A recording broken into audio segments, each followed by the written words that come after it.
On a tous un jardin secret. Un espace clos, verrouillé à double tour, caché loin des regards, où l'on enterre nos désirs les plus inavouables. Le mien tenait dans les quelques pouces d'un écran de téléphone. Pendant des mois, dans la solitude écrasante de ma petite chambre d'internat, j'ai confié mes nuits, mes doutes et mes fantasmes les plus sombres à un parfait inconnu sur un chat crypté. Il se faisait appeler Onyx. Il était brillant, implacable, atrocement dominant et il me connaissait mieux que je ne me connaissais moi-même. Il était devenu ma drogue, ma seule échappatoire face à la pression de mes études. Mais le jour où nous avons décidé de briser l'anonymat, le fragile équilibre de mon existence a volé en éclats. Parce que l'homme majestueux, au costume sombre, aux cheveux noirs ténébreux et au regard bleu perçant qui m'attendait au point de rendez-vous, n'était autre que le docteur Victor Arnault. Le chirurgien le plus redouté, le plus brillant et le plus inaccessible de tout l'hôpital. Et surtout, mon terrifiant professeur d'anatomie à l'université.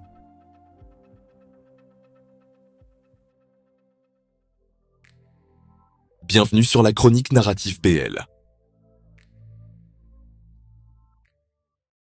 Je m'appelle Léo.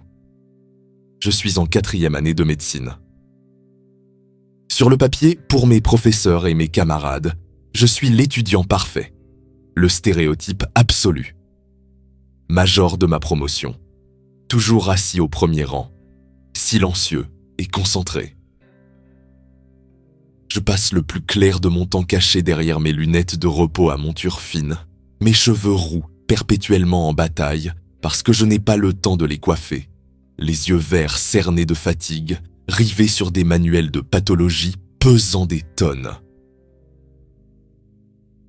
Mais la vérité, c'est que la pression de l'internat me dévorait de l'intérieur.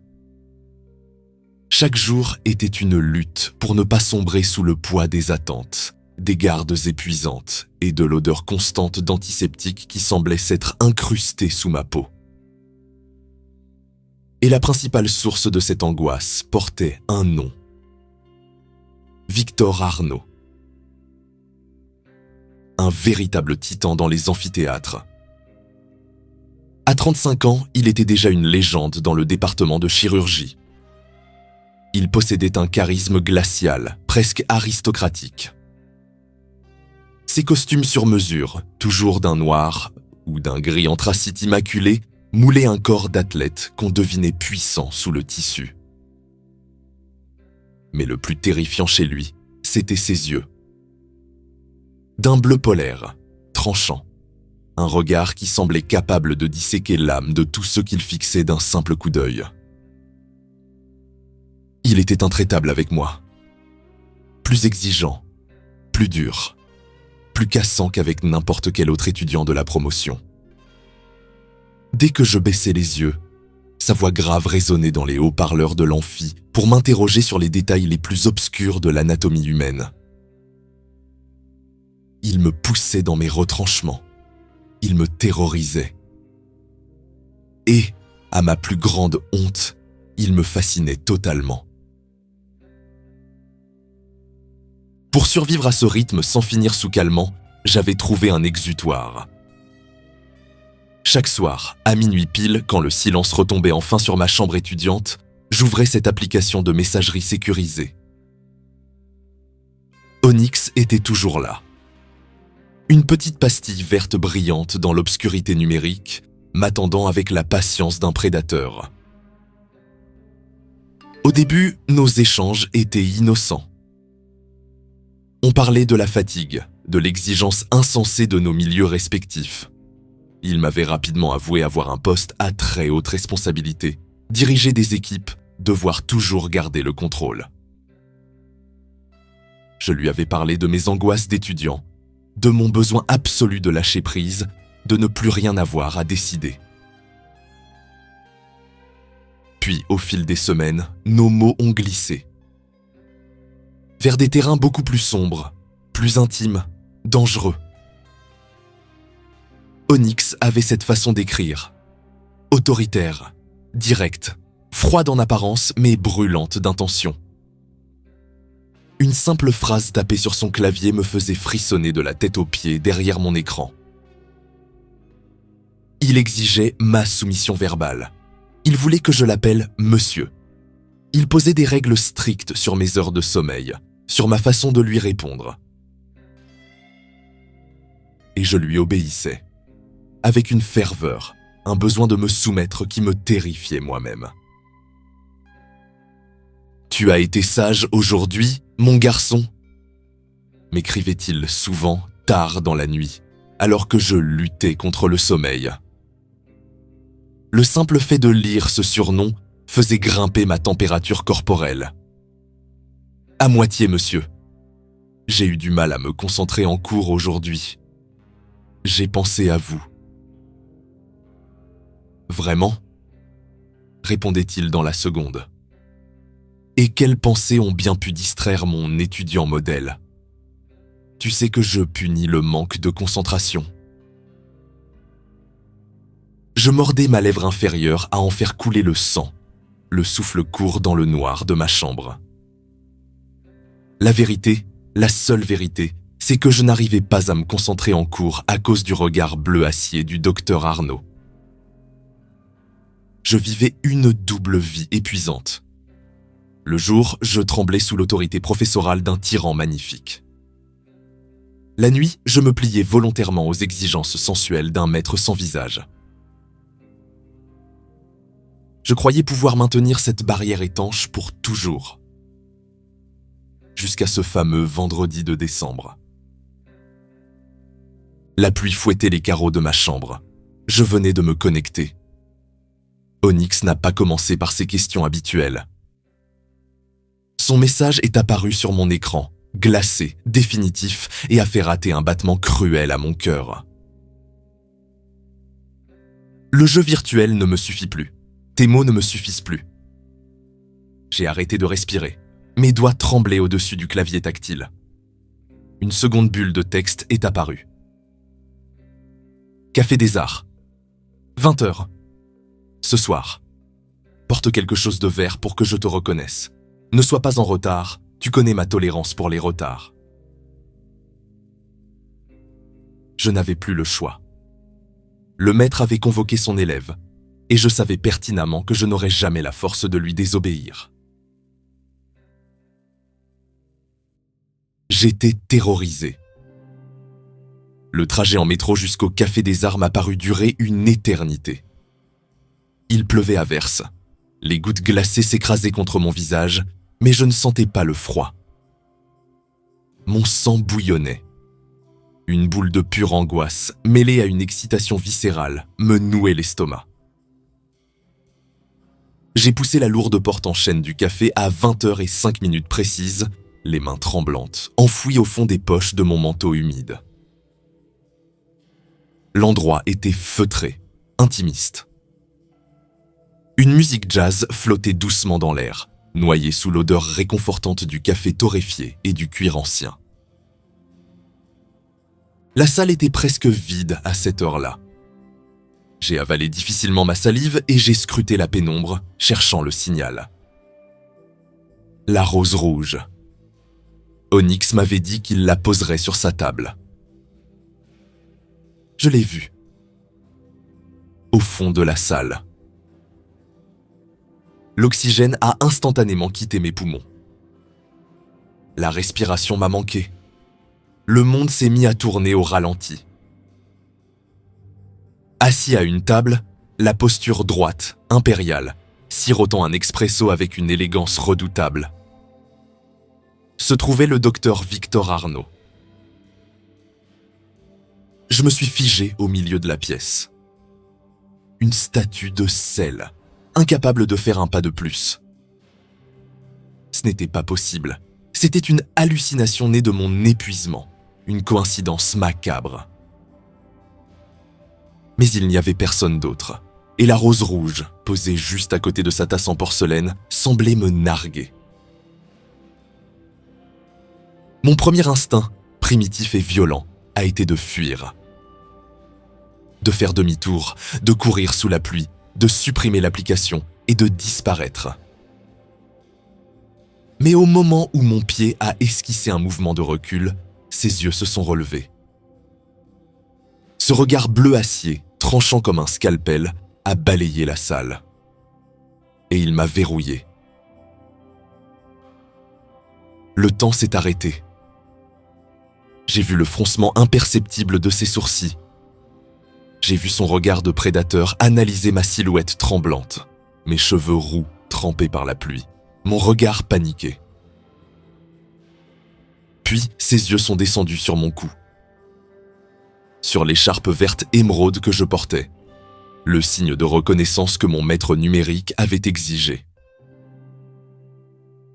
J'ai vu le choc d'une fraction de seconde traverser ses traits aristocratiques. La compréhension venait de le frapper de plein fouet. Le professeur intraitable, le tyran de l'amphithéâtre, venait de réaliser que l'étudiant qu'il martyrisait chaque semaine était le garçon soumis qui le suppliait de prendre le contrôle chaque nuit.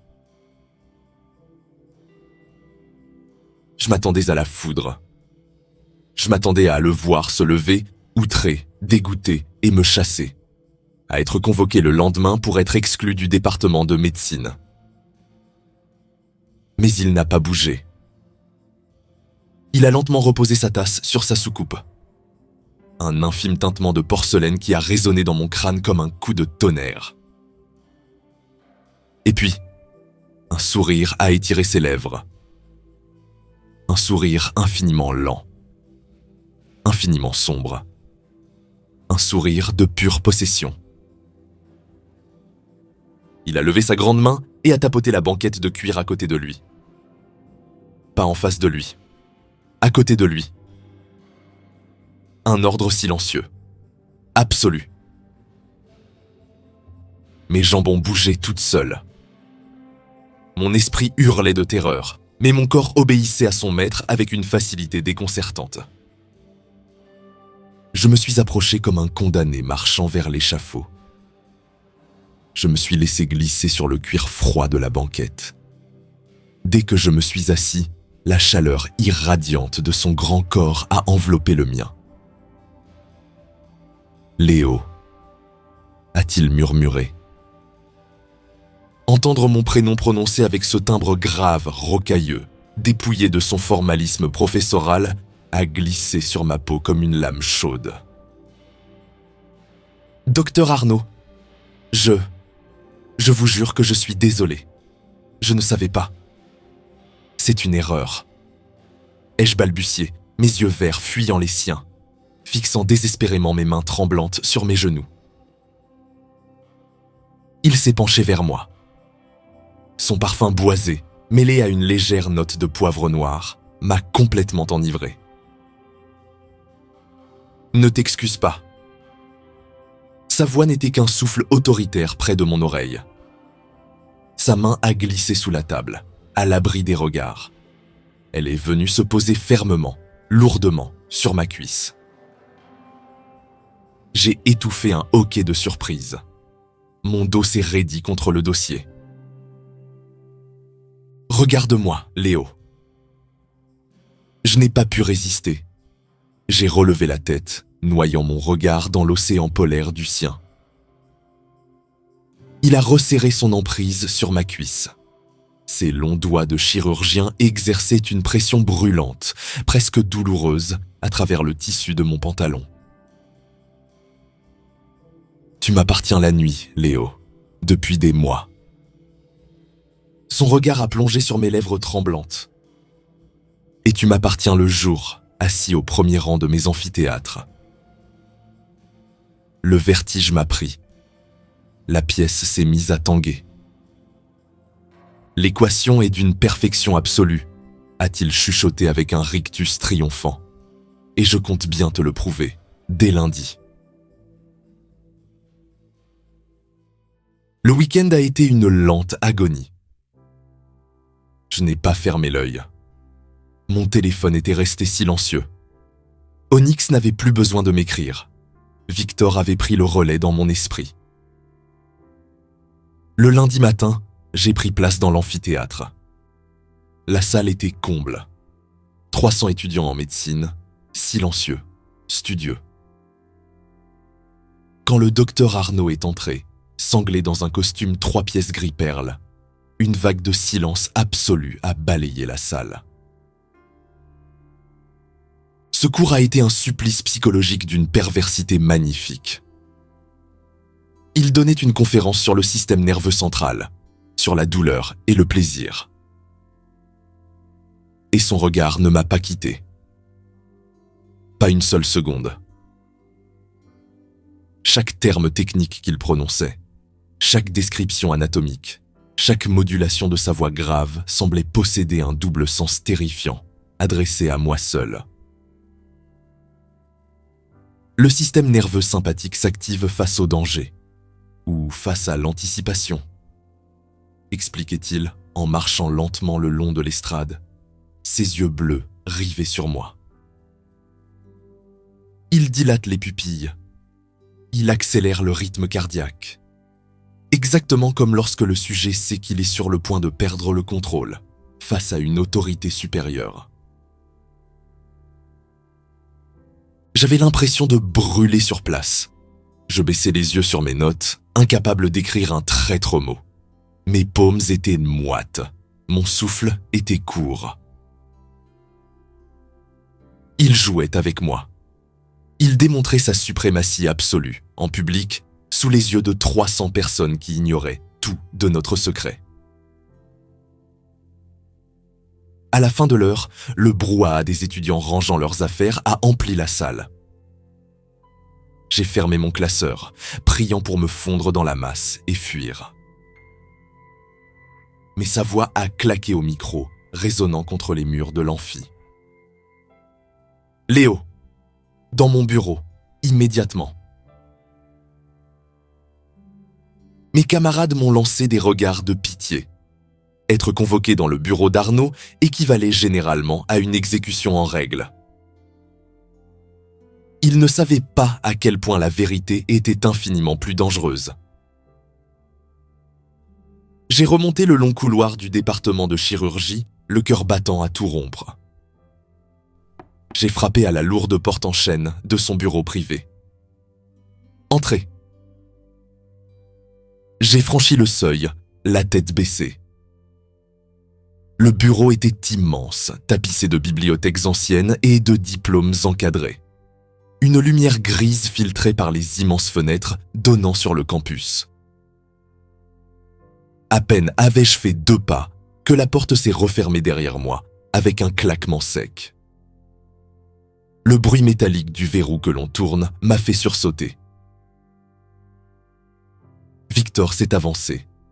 Il avait retiré sa veste de costume, ne gardant que son gilet ajusté et sa chemise blanche, dont il déboutonnait lentement les poignets. Il a jeté ses lunettes de lecture sur son lourd bureau en acajou. « Vous étiez particulièrement distrait aujourd'hui, Léo. » Il a envahi mon espace vital, lentement, m'obligeant à reculer pas à pas, jusqu'à ce que mon dos heurte le bord froid et rigide de son bureau. C'est à cause de vous, ai-je osé murmurer, incapable de cacher le tremblement de ma voix. Il a posé une grande main à plat sur le bois du bureau, de chaque côté de mes hanches. J'étais pris au piège, encerclé par sa stature imposante, son odeur, son autorité écrasante. « À cause de moi ?» a-t-il chuchoté, son visage planant à quelques centimètres du mien. « Ou à cause de l'anticipation de ce que j'allais te faire subir ?» D'un geste précis, lent et atrocement calculateur, il a glissé sa paume rugueuse sous le tissu de mon pull. La chaleur de sa main épousant la peau nue et sensible de mon ventre m'a fait tressaillir de tout mon long. J'ai rejeté la tête en arrière, poussant un léger gémissement incontrôlable. « Tais-toi » a-t-il grondé doucement contre mon oreille, son souffle chaud brûlant mon cartilage. Les murs sont fins. Le doyen est juste dans le bureau d'en face. Le contraste psychologique me rendait complètement fou. Nous étions dans le temple du savoir médical. Il était mon supérieur hiérarchique absolu, et il me touchait comme s'il possédait chaque parcelle de mon être. Ses lèvres sont venues effleurer le côté de mon cou, frôlant ma peau sans jamais vraiment s'y poser. Une torture exquise de retenue.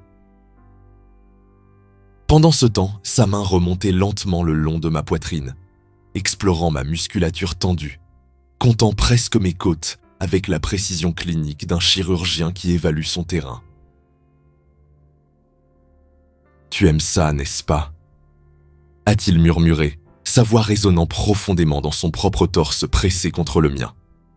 « Tu aimes être à ma merci, perdre tous tes repères, dans la lumière crue de l'amphithéâtre, comme dans l'ombre de mon bureau. » Il a ouvert la bouche et a mordu doucement, avec fermeté, la base de mon cou. Pas assez pour laisser une trace compromettante, juste assez pour marquer psychologiquement sa propriété. J'ai levé les bras, agrippant le tissu impeccable de son gilet gris, mes poings se serrant avec impuissance. Je n'avais plus de volonté, plus de force. J'étais l'étudiant brillant qui s'effondrait joyeusement sous le poids de son maître. Oui, monsieur, ai-je supplié dans un souffle rauque, acceptant enfin ma capitulation totale. 3 mois plus tard, j'avais officiellement commencé ma pratique clinique à l'hôpital universitaire. Et comme le destin possède un sens de l'ironie absolument redoutable, j'avais été assigné comme externe dans le service de chirurgie viscérale. Le service du docteur Arnaud. Durant ces 3 mois, cette première heure de retenue s'était répétée, encore et encore, loin des regards indiscrets. Convoqué régulièrement dans le secret de son bureau après les cours, j'avais appris à abandonner toute résistance. Notre secret était devenu une drogue dure. Une addiction qui pulsait dans mes veines à chaque seconde de la journée. Le voir évoluer dans les couloirs immaculés de l'hôpital, le voir revêtir sa blouse blanche avec cette prestance majestueuse, le regarder sauver des vies avec une froideur et une précision chirurgicale exemplaires. Sachant pertinemment que quelques heures plus tôt, dans le secret de son bureau, ces mêmes mains expertes m'avaient fait perdre la raison. C'était une torture d'une exquise brutalité. Il était 2 heures du matin. Nous étions en pleine garde de nuit. Le service était, pour une fois, plongé dans un calme relatif. J'étais épuisé. Mes pieds me faisaient souffrir et mes yeux piquaient. Je m'étais réfugié dans la vaste salle de stockage de la pharmacie, au fond du couloir, avec pour prétexte de recompter les stocks de compresses stériles. L'endroit sentait fort le désinfectant. Les néons blancs au plafond émettaient un léger bourdonnement hypnotique. Soudain, le bruit de la poignée métallique m'a fait sortir de ma torpeur. La porte s'est ouverte. La haute stature de Victor s'est découpée dans l'encadrement. Il portait sa tenue de bloc opératoire verte. Le masque chirurgical pendait autour de son cou. Ses cheveux noirs étaient légèrement ébouriffés par la charlotte qu'il venait de retirer. Il est entré et, d'un geste sec, a poussé la porte derrière lui. Le loquet s'est enclenché. Il avait l'air épuisé par ces 6 heures passées au bloc, mais ses yeux bleus, eux, brûlaient d'une intensité sombre et affamée.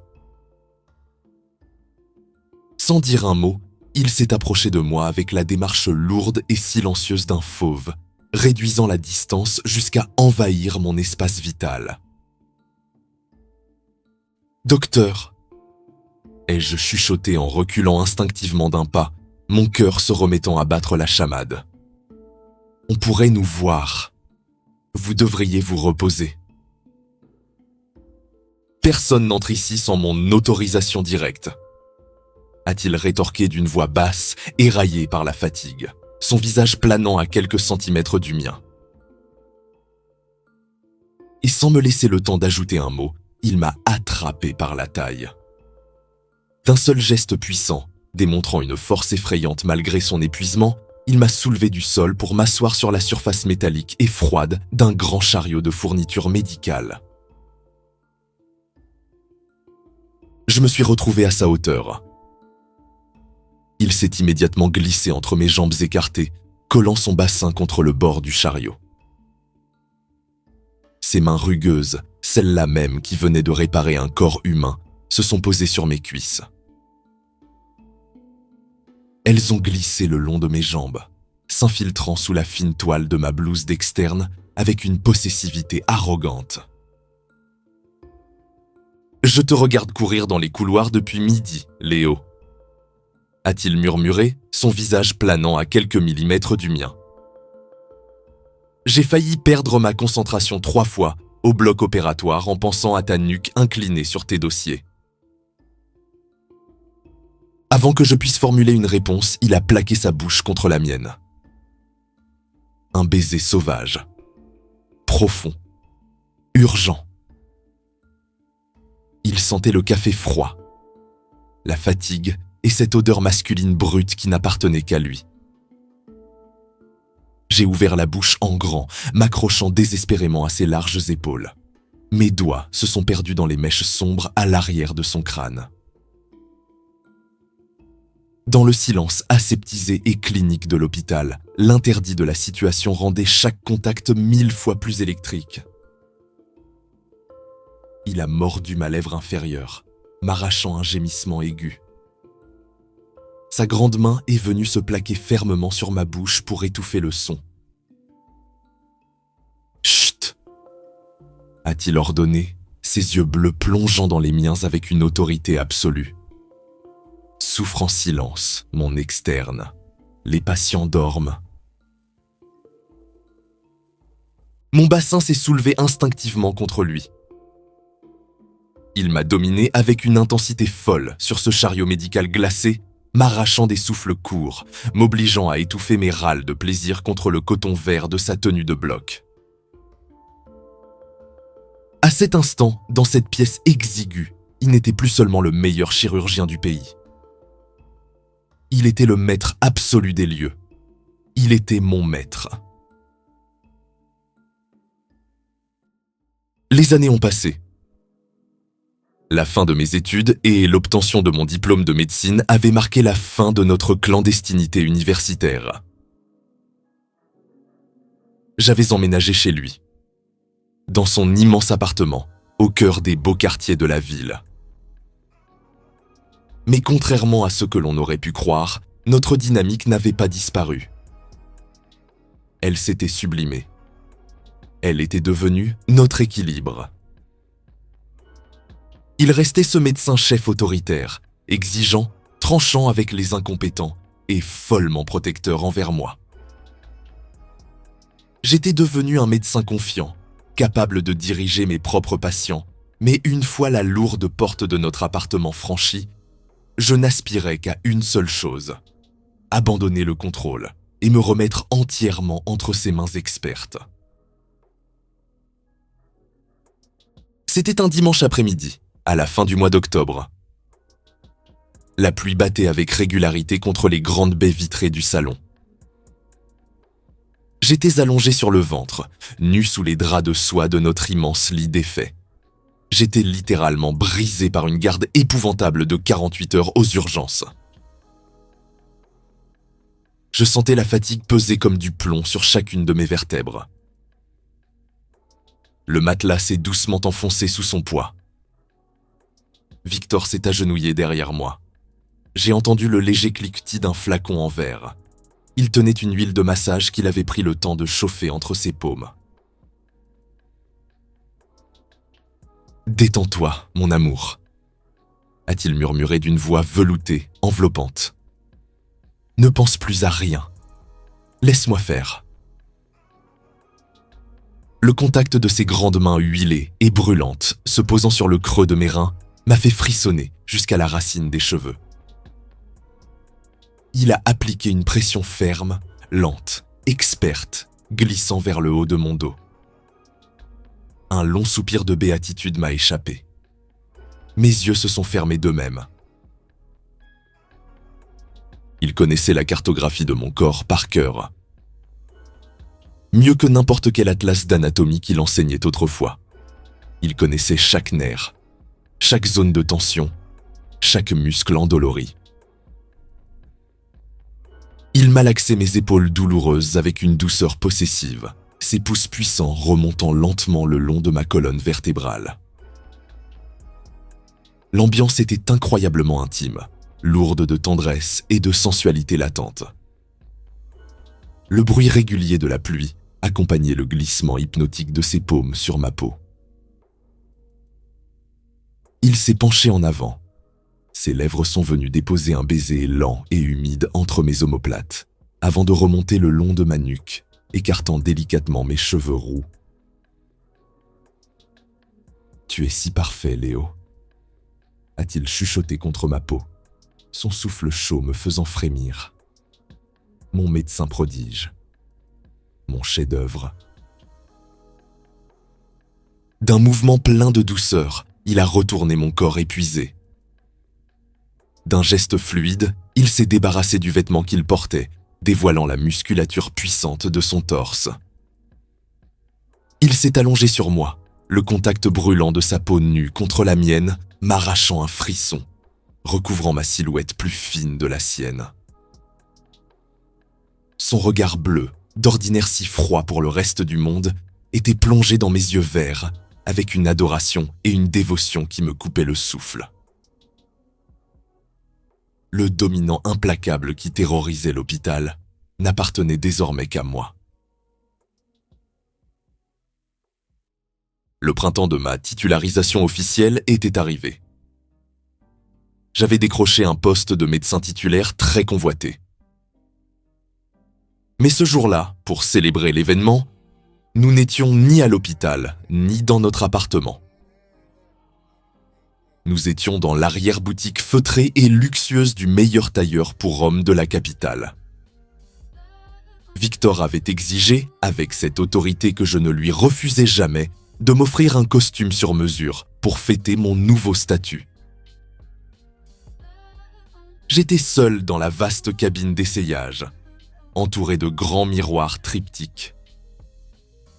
Je portais le pantalon de costume noir, dont la coupe tombait à la perfection sur mes jambes, et une chemise en soie blanche que je n'avais qu'à moitié boutonnée. Le lourd rideau de velours bordeaux a soudainement glissé sur sa tringle de laiton. Victor est entré dans la cabine privée et a soigneusement refermé le rideau derrière lui, nous isolant totalement du monde extérieur. Il était magnifique. Sanglé dans l'un de ses propres costumes sombres, l'air aussi royal qu'à notre premier cours. Son regard a balayé mon reflet dans les miroirs. Ses yeux se sont assombris d'un désir fulgurant. « Tu es à couper le souffle », a-t-il murmuré, sa voix résonnant gravement dans le petit espace confiné. Il s'est approché de moi par derrière. Il a posé ses deux grandes mains sur mes hanches, collant l'intégralité de son buste puissant contre mon dos. À travers le miroir, nos regards se sont croisés et verrouillés. Le contraste visuel de nos corps, la différence de nos carrures, la chaleur irradiante de sa poitrine contre la fine soie fraîche de ma chemise. L'air de la cabine est instantanément devenu irrespirable. Ses longs doigts ont lentement glissé vers l'avant, s'infiltrant par l'ouverture de ma chemise pour caresser la peau nue de mon torse. Victor. Le tailleur est juste de l'autre côté du rideau. Ai-je soufflé, mon torse se soulevant au rythme de ma respiration qui s'accélérait. « Laisse-le attendre », a-t-il répondu, implacable. Il est payé pour ça. Il a penché ma tête sur le côté d'une pression douce mais ferme et a embrassé la ligne tendue de mon cou avec une possessivité viscérale, sans jamais quitter notre reflet des yeux. Puis sa main a glissé dans la poche intérieure de son propre veston. Mon cœur a littéralement cessé de battre quand j'ai vu, dans le miroir devant nous, l'objet qui apparaissait entre ses doigts. Un petit écrin rectangulaire en velours noir.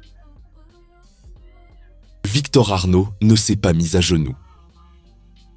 C'était un homme de pouvoir, un homme fier, un dominant dans l'âme, et sa déclaration s'est faite avec l'intensité théâtrale qui le caractérisait si bien. Il a pressé encore plus fermement mon dos contre son torse, m'ancrant contre lui. D'une main habile, il a ouvert l'écrin sous mon visage, révélant 2 épais anneaux en or blanc, aux lignes épurées et masculines. Le virtuel a définitivement laissé place au réel, Léo, a-t-il murmuré d'une voix vibrante d'émotion, retenue contre mon oreille. L'élève a grandi. L'élève a égalé le maître. Il a déposé un baiser brûlant sur ma tempe. Et désormais, je ne veux plus passer une seule nuit d'insomnie, ni une seule garde dans ma vie, sans que le monde entier sache que tu portes mon nom. Mes poumons refusaient de fonctionner. Une larme de bonheur absolu, pure et chaude, a roulé sur ma joue. À travers le miroir, je l'ai regardé en silence. Ce chirurgien impitoyable, mon professeur effrayant des premiers jours, devenu avec le temps l'ancrage définitif et l'amour de ma vie. J'ai fermé les yeux, j'ai reculé ma tête pour m'enfouir dans le creux de son cou, et dans un souffle brisé par l'émotion, j'ai chuchoté le plus merveilleux des oui. Ses mains sont passées autour de ma taille pour me retourner face à lui. Ses lèvres ont capturé les miennes avec la passion dévorante de l'homme qui m'avait, finalement, absolument tout donné. Sans rompre notre baiser, il a saisi ma main gauche, ses longs doigts de chirurgien glissant délicatement l'anneau d'or blanc à mon annulaire. Le contact froid et lourd du métal contrastait magnifiquement avec la chaleur suffocante de notre étreinte. Je me suis accroché à ses épaules, répondant à son baiser avec une ferveur que je ne cherchais même plus à cacher. Dans l'intimité feutrée de cette cabine, loin des couloirs de l'hôpital et des amphithéâtres, il n'y avait plus de maître, il n'y avait plus d'élèves. Il n'y avait plus que Victor et Léo, liés à jamais par une obsession devenue la plus belle des évidences. Voilà qui conclut l'histoire de Victor et Léo. J'espère que cette romance médicale vous a fait vibrer. Merci de l'avoir vécue avec moi. N'hésitez pas à laisser un pouce bleu et abonnez-vous à la chronique narrative BL. Votre soutien est précieux pour que je puisse continuer à vous proposer des récits complets et immersifs. Le débat est ouvert dans les commentaires juste en dessous. Prenez soin de vous et à bientôt pour une nouvelle histoire.